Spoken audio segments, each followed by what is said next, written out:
कल अचानक सीरिया पर इजराइल के ज़रिए हमले किए गए,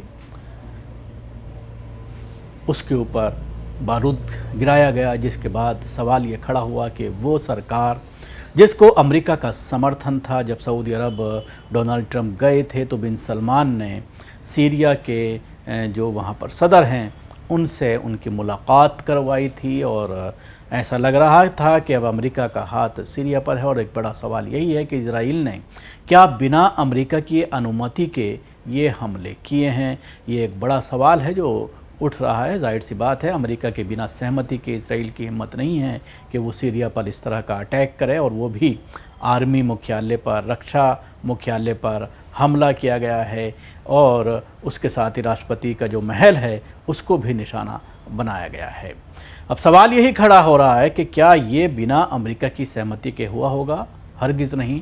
सोचिए कितने विध्वंसक हैं ये दोनों देश। पूरे मध्य पूर्व में हिंसा का तांडव इन दोनों देशों के ज़रिए मचाया जा रहा है।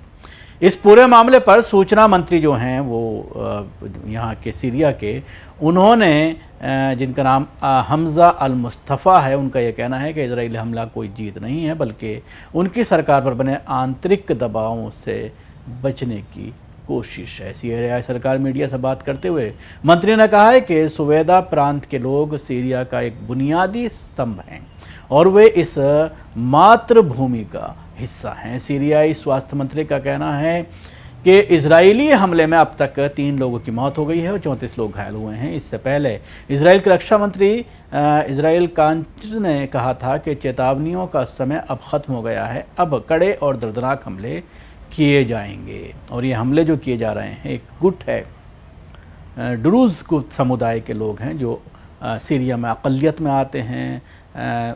इन के ऊपर सीरियाई सरकार के ज़रिए हमले किए जा रहे हैं।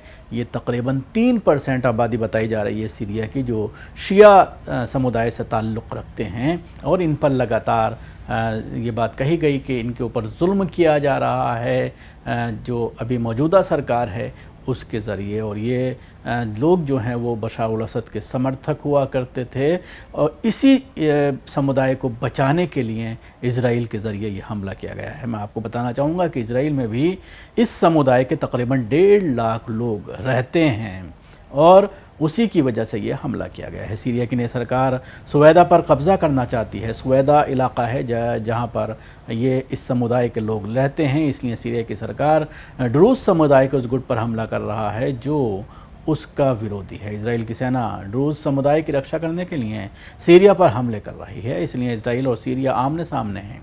अगर सीरिया अपनी ज़िद नहीं छोड़ता है और इजराइल भी ड्रूज़ समुदाय को दिए वादों से पीछे नहीं हटता है तो दोनों देशों में जंग छिड़ना की संभावना है। प्रधानमंत्री बेंजामिन नेतन्याहू ने कहा है कि हम अपने ड्रूज़ भाइयों को बचाने और सीरियाई शासन का गिरोह ख़त्म करने के लिए काम कर रहे हैं।